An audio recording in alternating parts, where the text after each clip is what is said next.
Let me introduce myself. मैं प्रियांशु शर्मा, दांते institute of foreign languages. हम लोग मेरे स्टूडेंट्स की मदद से ऑब्वियसली मैं आपके साथ में कुछ वीडियोस शेयर करना चाहता हूँ। हम चाहते हैं कि बहुत से स्टूडेंट्स ऐसे हैं जो शायद हमारे कैंपस में यहाँ पर नहीं आ पाते हैं और फॉरेन लैंग्वेजेस नहीं सीख पाते हैं। ऐसे स्टूडेंट्स को भी बेनिफिट मिल सके इस चीज का कि वो अपने घर पर बैठ करके फॉरेन लैंग्वेजेस को सीख सकें। तो बिगिन विद हम लोग सबसे पहले स्टार्टिंग हमारी कर रहे हैं फ्रेंच लैंग्वेज के साथ में। ग्रेजुअली हम धीरे धीरे सभी लैंग्वेजेस के लिए वीडियोस बनाएंगे और इसमें मेरा बहुत बड़ा सहयोग, मेरी जो हेल्प दे रहे हैं वो आकाश वर्मा, मेरे student Vishal and Vishal Gaur and Bhanu Pratap Singh. इन तीन स्टूडेंट्स ने बहुत मदद करी है इस वीडियोस को यहाँ तक पहुंचाने के लिए और उम्मीद करूंगा कि आप सबको वीडियोस पसंद आएंगे। आप सब आपस में एक दूसरे के साथ शेयर करेंगे इनको। फॉरेन लैंग्वेज इंस्टीट्यूट जो हमारा है उसका नाम है पूरा दांते institute of foreign languages DIFL। इसकी सारी डिटेल्स आप mydifl.com mydifl.com पर जाकर के देख सकते हैं। हम लोग 9 लैंग्वेजेस में डील करते हैं: Italian, Spanish, Japanese, French, German, English, Russian, Chinese and Thai. हम अपनी शुरुआत फ्रेंच के वीडियो से कर रहे हैं। यहां पर कुछ इंटरेस्टिंग फैक्ट्स मैं आपके साथ में शेयर करना चाहूंगा, जहां पर मैं आपको बताना चाहूंगा कि फॉरेन लैंग्वेज की लर्निंग किस तरह से चलनी चाहिए, फॉरेन लैंग्वेज सीखने के अंदर किन बातों का आपको ध्यान रखना चाहिए। मैं करीब पिछले 24 ईयर्स से फॉरेन लैंग्वेजेस सिखा रहा हूं। काफी ईयर्स में जापान में मैंने बिताए हैं, फॉरेन कंट्रीज में काफी विजिट्स मेरी रही है। वहां पर मैं फॉरेनर्स को भी हिंदी और इंग्लिश और अदर लैंग्वेजेस सिखाया करता था। तो मेरा शायद मैं आपको कुछ लैंग्वेज के इनपुट्स ऐसे दे पाऊं जो लैंग्वेज में टू वे ट्रैफिक जिसको आप कहते हैं, यानी कि मैं हिंदी का डेस्ट्रक्शन भी आपके साथ उतना क्लियरली कर पाऊंगा क्योंकि मैंने हिंदी को भी पढ़ाया हुआ है जितना कि मैं फॉरेन लैंग्वेज का आपके साथ में कर पाऊंगा। और लैंग्वेज का सबसे बड़ा इंपॉर्टेंट जो गुण है वो यही है कि आप बोथ वे ट्रांसलेशन समझ सकें, बोल सकें, लिख सकें। लिखना एक सेकेंडरी फेज है, पढ़ना एक सेकेंडरी फेज है। जब तक आप किसी लैंग्वेज में इंटरेक्ट करना नहीं सीखेंगे, अपनी बात को सामने वाले को आप समझा नहीं पाएंगे या सामने वाले की बात आप समझ नहीं पाएंगे, तो मेरे ख्याल से सारे एफर्ट्स टीचर के और आपके सब बेकार हैं। इसके लिए एक बहुत इंपॉर्टेंट टेक्निक जो आपको सीखनी है उसको कहा जाता है thought translation process. I call it TTP। This is thought translation process. इस टेक्निक के बारे में आपको मैं जैसे जैसे हम इस वीडियोस में आगे चलेंगे मैं आपको बताता जाऊंगा। और हम देखेंगे कि थॉट ट्रांसलेशन प्रोसेस को सीखने के लिए लैंग्वेज जितनी आप दिमाग में स्टफ कर सकते हैं वो करके रखनी है। किताबों में लिखी लैंग्वेज का कोई बेनिफिट नहीं है जब तक कि आप उसको दिमाग से जुबान तक और दिमाग से कान तक न उतार सकें। इसके लिए काफी हार्ड वर्क भी चाहिए। तो बिगिन विद, इनफैक्ट ये कहा जाता है कि लैंग्वेज से डिफिकल्ट सब्जेक्ट कुछ नहीं है और लैंग्वेज से आसान सब्जेक्ट भी कुछ नहीं है। अगर ढंग से सीखी जाए और ढंग से सिखाई जाए तो लैंग्वेज से आसान कुछ नहीं है, और अगर गलत तरीके से पढ़ाई जाए या गलत तरीके से पढ़ी जाए, एक्चुअली देखें तो दोनों में नुकसान स्टूडेंट का ही ज्यादा होता है। तो इससे डिफिकल्ट टॉपिक कुछ नहीं है। फॉरेन लैंग्वेज को हम अपनी मदर टंग की तरह से अगर बनाना चाहते हैं तो हमको कुछ कुछ वही सटल न्यूएंसेस फॉरेन लैंग्वेज सीखने में काम लेने पड़ेंगे जो हमने अपनी मदर टंग को सीखने के अंदर बाय डिफॉल्ट धीरे धीरे उस एटमॉस्फेयर में रह करके हमने अपने आप अडॉप्ट कर लिया था। जो हमने इस्तेमाल किए थे वही तरीके हमको फॉरेन लैंग्वेज को सीखने के अंदर भी कुछ ना कुछ टेक्निक्स काम में लेनी पड़ेगी। उसके लिए सबसे पहली चीज है कि एक सबसे बड़ी गलत धारणा जो ये है, मैंने देखा जो मिथ लोगों के अंदर है, वो सोचते हैं कि सर सिर्फ माहौल में रह करके हम फॉरेन लैंग्वेज सीख जाएंगे। ऐसा भी संभव, ठीक है, होती है ग्रुप में, मानता हूं कि माहौल में रहने से बहुत फर्क पड़ता है। लैंग्वेज जब आके आपके सिर पे पड़ती है, जब एक कंपल्शन बन जाती है तो डेफिनेटली आपकी लर्निंग की ग्रोथ ज्यादा रहती है। लेकिन सिर्फ माहौल में रह करके हम लैंग्वेज सीखें उसके लिए बहुत सालों का प्रोसेस चाहिए। इतने साल शायद हमारे पास उस कंट्री में रहने को ना हो। और मेरे ख्याल से एक समझदार आदमी वो है जो फॉरेन लैंग्वेज सीख करके फिर उस कंट्री में जाए ताकि ऑलरेडी हम गियर्ड अप है अपने सभी वेपन्स के साथ में शूट करने के लिए। सबसे पहला मिथ ये कि लैंग्वेज को किताबों से सीखा जा सकता है। इनफैक्ट यहां पर हम इस टेक्निक को डिफाई करने की कोशिश करेंगे। पिछले 24 सालों से मैं बार बार एक चीज पर बहुत स्ट्रेस करता आया हूं। जितने भी स्टूडेंट्स मेरे पास पढ़ के गए हैं मैं उनको परपेचुअली एक चीज बताता आया हूं कि लैंग्वेज में अल्टीमेट लर्निंग के लिए आपको अपनी किताबों का रिलायंस धीरे धीरे छोड़ना पड़ेगा। जितना ज्यादा आप किताबों पर रिलाय करेंगे उतना आप खाली विजुअल मीडियम बना करके रहेंगे। उसका एक सीधा सा उदाहरण इस बात से निकलता है, आपने 15 साल स्कूल में इंग्लिश सीखी है और काफी हद तक किताबी तरीके से सीखी है, इसलिए 15 साल स्कूल में इंग्लिश सीखने के बावजूद भी आज बहुत छोटे छोटे सेंटेंसेस, जैसे अगर आपसे ये पूछ लिया जाए कि पुजारी मंदिर में शंख बजा रहा है, इसको आप क्या बोलेंगे, तो शायद आप नहीं बता सकते। अगर आपको कहा जाए कि भारतीय औरतें मांग में सिंदूर लगाती हैं, तो शायद आपको फ्रेम करने के अंदर सेंटेंस को या इसको बनाने के अंदर काफी दिक्कतें आने वाली हैं। क्यों? क्योंकि हमने लैंग्वेज उतनी ही सीखी है जितनी किताबों में लिखी है, और लैंग्वेज कॉन्वर्सेशन का एक जरिया है, और किसी कॉन्वर्सेशन को, किसी बातचीत के टॉपिक को किसी सिलेबस में बांध करके नहीं रखा जा सकता। आपको उसके काफी बियॉन्ड जाना पड़ेगा। आप ये मान के चलें कि जब एक कमरे के दायरे में, जैसे मैं इस कमरे में यहां पर खड़ा हूं, अगर मैं सिर्फ इस कमरे की बातचीत करना चाहता हूं, तो मेरा काम इस चीज से भी चल सकता है कि जितनी चीजें इस कमरे में मुझे नजर आ रही हैं, मैं खाली उनके शब्द परफेक्ट कर लूं, कुछ सेंटेंसेस, कुछ ग्रामर, कुछ वोकैबुलरी ऐड कर लूं, तो मैं इस कमरे को पूरे ढंग से एक्सप्लेन कर पाऊंगा। लेकिन अगर मुझे इस कमरे से बाहर जाना पड़ेगा, तो हजारों चीजें ऐसी हैं जो इस कमरे में मौजूद नहीं है, जबकि बाहर वो हैं। तो अगर मैं उनके शब्द नहीं सीखूंगा, उनकी वोकैबुलरी मुझे नहीं आती होगी, तो मैं डेफिनेटली लैंग्वेज को एक दायरे से आगे नहीं बढ़ पाऊंगा। जब आप बात करने बैठते हैं, तो किसी सिलेबस से मेंटेन करके बात नहीं की जा सकती। इनफैक्ट हर वो चीज आपको बोलनी पड़ेगी जो आपके रिक्वायरमेंट के अंदर है, हर वो चीज समझनी पड़ेगी जो भी आपके सुनने में आती है। तो लैंग्वेज की सबसे पहले टिप ये कि आपको अपनी बुक्स का रिलायंस धीरे धीरे खत्म करना होगा। किताबों पर बेस्ड होकर के हम सिर्फ ग्रामर को समझ सकते हैं, और लैंग्वेज सिर्फ ग्रामर नहीं है, लैंग्वेज एक्सप्रेशन का एक आर्ट है, जहां पर हम सामने वाले के दिल में उतरना चाहते हैं अपने शब्दों के थ्रू। इसके लिए पूरा विजन चाहिए। हम आज जो शुरुआत कर रहे हैं वो केवल इस बात की टिप्स की कि लैंग्वेज पढ़ने के अंदर आपको किस तरह का रूटीन आपका सेट करना पड़ेगा। एंड माइंड दैट एक चीज सबसे इंपॉर्टेंट, ये ध्यान रखें कि पढ़ाई की चीज पढ़ाई की तरह से ही होती है। इसको अगर हम ये सोचें, ठीक है, इसमें हम एक फन एलिमेंट डाल सकते हैं, हम कोशिश ये करेंगे कि इसको हम कम से कम टीडियस बना पाए, आसान बना पाए, जिससे आप बहुत जल्दी कम एफर्ट के साथ लैंग्वेज को सीख पाए। उसके अंदर ये वीडियोस आपको काफी मदद करेंगे।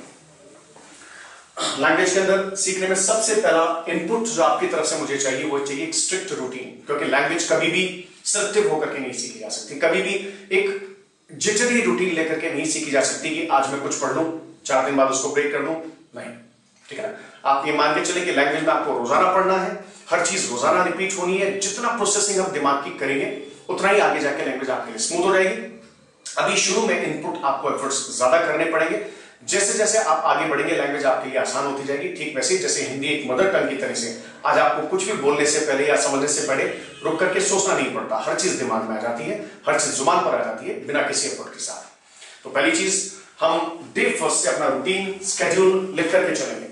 बहुत से स्टूडेंट्स के साथ, स्पेशली इंडियन स्टूडेंट्स की मैं यहां पर बात कर रहा हूं, प्रॉब्लम ये है कि they just think, they don't ink.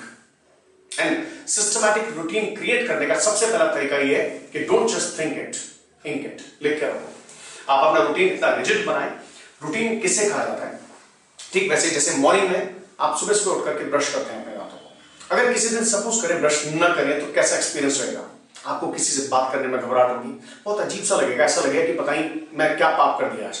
Routine इतना रिजिड होना चाहिए पढ़ने का भी कि जिस दिन आप पढ़ाई न करें, उस दिन ऐसा लगे कि मैंने कुछ आज खाया नहीं है, जैसे कि मैं शायद आज नया नहीं हूं, ऐसा कुछ लगेगा अपने को। उतना ही रिजिड रूटीन होना चाहिए जिसके अंदर डेली आपका पढ़ने का टारगेट और आपका पढ़ने का टाइम एक फिक्स समय पर होना चाहिए।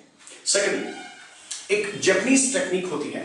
जापान में लोग डिफिकल्ट जो कैरेक्टर्स होते हैं, चाइनीज कैरेक्टर्स, जिनको कांजी कहा जाता है, वहां पर बच्चों को कांजी सिखाने के लिए मेमो कार्ड्स का इस्तेमाल किया जाता है।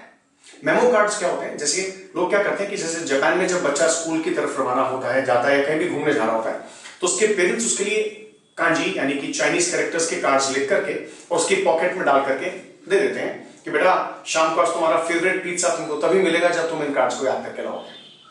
बच्चा जब शाम तक आता है तो बस में ट्रैवल करते वक्त, इधर उधर जाते वक्त हर जगह पर वो अपने उन कार्ड्स को देखता रहता है। शाम तक करीब करीब उसको 15, 20, 25 कांजी के आसपास में पूरी तरह से अच्छी तरह से याद हो जाती है, और उसे रिवॉर्ड के रूप में वो चीज घर पे जो मम्मी ने कमिट कर दी वो उसे मिल जाती है। आप ऐसा ही कुछ अल्योरेशन, ऐसा ही कुछ रिवॉर्ड अपने लिए भी उठा करके रखें, और साथ में कुछ पनिशमेंट्स के लिए भी तैयार रहें। अपने लिए पनिशमेंट डिसाइड करना बड़ा अच्छा तरीका है अपने आप को ट्रैक पर रखने का। रोज जब आप घर से निकलते हैं तो वोकैबुलरी को एनहांस करने का एक तरीका कि मैं कुछ वर्ड्स यहां पर आपको डेली कराऊंगा बेसिस पर। आप एक काम करें कि इन वर्ड्स को अच्छी तरह से याद कर पाए। पूरे दिन दिमाग में जब जब वो चीजें आपको नजर आती हैं, आप चारों तरफ नजर दौड़ाते हैं, तो आप उनसे रिलेट कर पाए। साथ में कुछ कार्ड्स बना करके जब भी आप निकलें तो जेब में डाल करके निकलें, जिनमें हर कार्ड में करीब 25 to 50 वोकैबुलरी रहेंगी। इनको आप एक काम करेंगे कि डेली जब जब आपको फ्री टाइम मिले, क्योंकि आपको अपना डेड टाइम यूटिलाइज करना है। मेरा ये मानना है कि आप शायद पूरे दिन फ्री नहीं होंगे। आप में से बहुत से लोग ऐसे प्रोफेशनल्स होंगे जो किसी होटल में काम कर रहे हैं, ज्वेलर्स होंगे, एक्सपोर्टर्स होंगे, गारमेंट एक्सपोर्टर्स होंगे, जो कहीं ना कहीं पूरे दिन अपने ऑफिस में बिजी है, उसके बाद भी फॉरेन लैंग्वेज सीखना चाहते हैं। उनके लिए यह है कि उनके लिए एकदम से एक्स्ट्रा टाइम पूरे दिन के बिजी स्केड्यूल में से निकालना काफी मुश्किल हो सकता है। उसके लिए आप अपने डेड टाइम को यूटिलाइज करना सीखें, अपने स्मार्टफोन या नॉट सो स्मार्टफोन का इस्तेमाल ढंग से करें।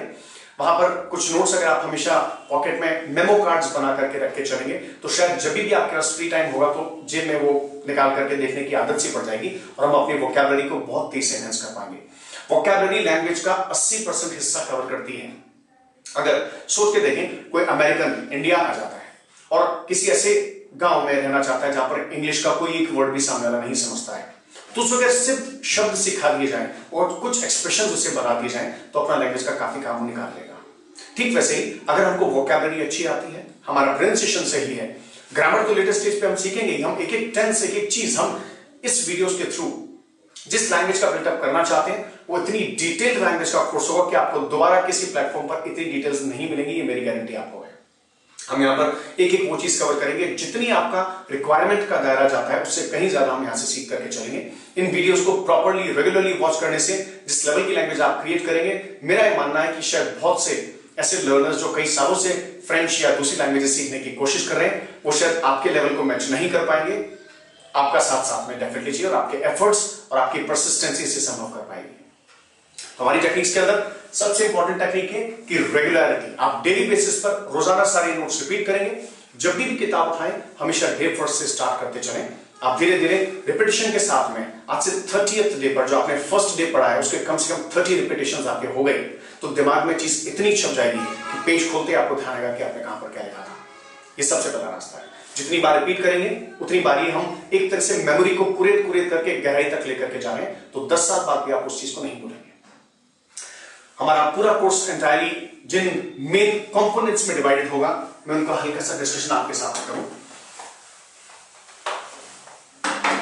देखिए, सबसे पहले हम यहां पर जो सबसे इंपॉर्टेंट एलिमेंट लैंग्वेज का लेते हैं वो है वोकैबुलरी। जैसा मैंने आपको बताया, वोकैबुलरी से इंपॉर्टेंट कुछ भी नहीं है। अगर आपको जितनी चीजें चारों तरफ नजर आ रही हैं, हर एक चीज का शब्द आता है और सही प्रोनाउंसिएशन के साथ आप उसे बता पाते हैं तो अपनी बात तो आप वहीं से समझाना शुरू कर देंगे।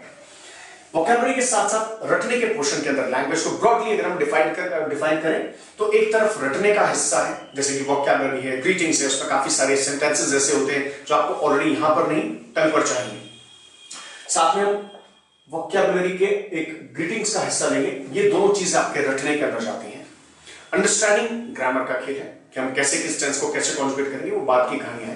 पहले सबसे पहले वोकैबुलरी पर एक शानदार कमेंट, उसके साथ में ग्रीटिंग्स के अंदर हम वो सारे रेडीमेड सेंटेंसेस जो आपको एकदम से स्पॉन्टेनियसली बोलने पड़ सकते हैं, जहां पर आप रुक करके सेंटेंस को फैब्रिकेट नहीं कर सकते हैं, जहां पर आपके पास इतना समय नहीं है कि आप ग्रामर सोचें, टेंसेस सोचें। एक सेंटेंस बना हुआ है, जैसे एग्जांपल अभी मैंने एक अंग्रेज का एग्जांपल आपके साथ में लिया था। यहां पर लैंग्वेज की स्टडी किसको कहते हैं, मैं एक छोटा सा किस्सा आपको सुनाना चाहूंगा। मेरे पास में एक जैपनीज लड़का एक बार हिंदी सीखने के लिए आया, जो काफी साल से ऑलरेडी यहाँ पर हिंदी दिल्ली में रह करके सीख रहा था और खाली वो कुछ परफेक्शंस लाना चाहता था, कुछ प्रॉब्लम्स थी उसको उनको सॉल्व करना चाहता था। उसका नाम तोशो हुआ करता था। तो मैंने तोशो से पूछा कि तोशो बहुत कीन लर्नर था, वो डिक्शनरी लेके बैठा रहता था, वर्ड्स ढूंढता रहता था। तो जैसे मैंने उससे तोशो से एक बार ये पूछा कि तोशो तुम्हें किसने बोला हिंदी सीखने के लिए? हम लोग तो जापानीज या फॉरेन लैंग्वेजेस फ्रेंच वगैरह इसलिए सीखते हैं कि हम दूसरी कंट्री में जाएंगे, वहां पर अच्छे जॉब्स मिलेंगे हमको। तुम ऑलरेडी जापान में रह रहे हो जो कि एक डेवलप्ड नेशन है, उसके बावजूद तुम हिंदी सीख के इंडिया आना चाहते हो, ऐसा कुछ सीन है? किसने तुमको हिंदी सीखने के लिए बोला? तो उसका सेंटेंस सुनिएगा, उसने कितनी शुद्ध हिंदी का इस्तेमाल किया और इस बात ने मुझे काफी इंप्रेस किया। वो कहता है कि मेरे पिताजी भारतीय दूतावास की टोक्यो कार्य शाखा में 15 वर्ष तक कार्यरत थे। उन्होंने मुझे हिंदी भाषा का ज्ञानोपार्जन करने हेतु प्रेरित किया, इस वास्ते मेरा आगमन भारत हुआ है। धन्य ऐसे लोग जो उस लेवल तक लैंग्वेज को स्टडी करना जान सकते हैं। मेरे ख्याल से इस वाक्य के अंदर, इस सेंटेंस में जितने वर्ड्स मैंने काम में लिए, बहुत से वर्ड्स हिंदी आपकी मदर टंग है, उसके बाद भी शायद ज्ञानोपार्जन वर्ड आपने कभी इस्तेमाल नहीं किया होगा। यहां पर डेफिनेटली मैं एक बात एक्सेप्ट करता हूं कि ये थोड़ी बुकिश लैंग्वेज है और प्रैक्टिकल दायरे में नहीं है, लेकिन अगले की मेहनत आप देखिए कि उसने इतना मेहनत करी कि ज्ञानोपार्जन जैसा वर्ड, जो ज्ञान प्लस उपार्जन, अर्जन करना यानी अर्जित करना, एक्वायर करना किसी चीज को, उससे मिलकर संधि से बनाए, शायद आपने भी कभी इस्तेमाल नहीं किया होगा, जबकि हिंदी आपकी मदर टंग है, उसने कर दिखाया। ठीक है, उसे टोन डाउन करना पड़ता था कभी कभी कि तोशो इतनी शुद्ध हिंदी कोई समझेगा नहीं। जैसे एक बार वो मनाली घूमने के लिए गया, जब वो वापस आया तो तो मैंने उससे पूछा कि कैसा रहा मनाली का ट्रिप तुम्हारा? तो उसका सेंटेंस क्या था? आहा हा हा, अति ही मनोरम दृश्य था, पर्वतों की श्रृंखला पर हिम आच्छादित थी। शायद हंसी आएगी आप सबको सेंटेंस सुन करके, लेकिन उसने ऐसा ही कुछ कहा था। और ऐसे सेंटेंसेस बोल करके हम भी कह सकते हैं कि उसने मेरे दिल में जगह बना ली कि लैंग्वेज को कितनी गहराई से उसने स्टडी किया। हम भी कुछ ऐसी टिप्स आगे लेते रहेंगे। एक फर्क आपको बताता हूं कि हिंदी जो हम बोलते हैं और हिंदी जो हम सुनते हैं उसमें काफी फर्क होता है। किताबों के अंदर जो हिंदी दी जाती है वो काफी डिफरेंट है, इसलिए डेफिनेटली हम लोग कई बार रिलेट नहीं कर पाते। लेकिन आपके साथ फ्रेंच में ऐसी दिक्कतें नहीं आएगी। फ्रेंच लोग अपनी भाषा के अंदर इंग्लिश के शब्दों का इस्तेमाल नहीं करते हैं, वो प्योर फ्रेंच ही बोलेंगे। इसलिए हम जो अप्रोप्रिएट लैंग्वेज सीखेंगे वो अप्रोप्रिएट लेवल पर ही रहेगी। आगे मैं आपको कुछ और टिप्स देता रहूंगा। वोकैबुलरी, ग्रीटिंग्स, ये मेन हम स्टार्टिंग के पोर्शंस लेंगे। थर्ड फेज के अंदर हम जब सेंटेंस स्ट्रक्चर के अंदर आएंगे तो उसके अंदर काफी टॉपिक्स जुड़े होंगे और सेंटेंस स्ट्रक्चर के अंदर साथ में ग्रामर भी आपके पास में आएगी, वर्ब के स्ट्रक्चर्स भी हम लोग यहां पर डिस्कस करेंगे, उसमें एडजेक्टिव्स भी आएंगे, उसके अंदर काउंटिंग जैसे टॉपिक्स भी आएंगे। इस तरीके से बहुत सारे कंपोनेंट से मिलकर के लैंग्वेज बनी है और इसी के अंदर एक एलिमेंट टेंसेस का रहेगा जिनको हम आगे आकर के आएंगे। पर उससे पहले सबसे शुरुआत के अंदर हम वोकैबुलरी पर एक स्ट्रॉन्ग कमांड करना चाहते हैं, साथ में ग्रीटिंग्स। ये दोनों पोर्शन मगिंग अप जिसको कहा जाता है, क्रैमिंग यानी कि रट्टाफिकेशन, देसी भाषा में आप बोलते हैं। रट्टाफिकेशन करके आप इन दो टॉपिक्स पर स्ट्रॉन्ग कमांड करेंगे जिससे हम सबसे पहले लैंग्वेज के उस बोर्ड पर चढ़ सके जहां से हमारा असली सफर शुरुआत होता है। जाने के लिए देखते रहिए आगे के एपिसोड्स। हम जल्दी बहुत एक और नया वीडियो आपके सामने लेकर के आएंगे। Thank you so much. This is Priyanshu Sharma signing off from Dante Institute of Foreign Languages. Don't forget to visit mydifl.com where you'll get all the details of the institute and myself also. Thank you so much.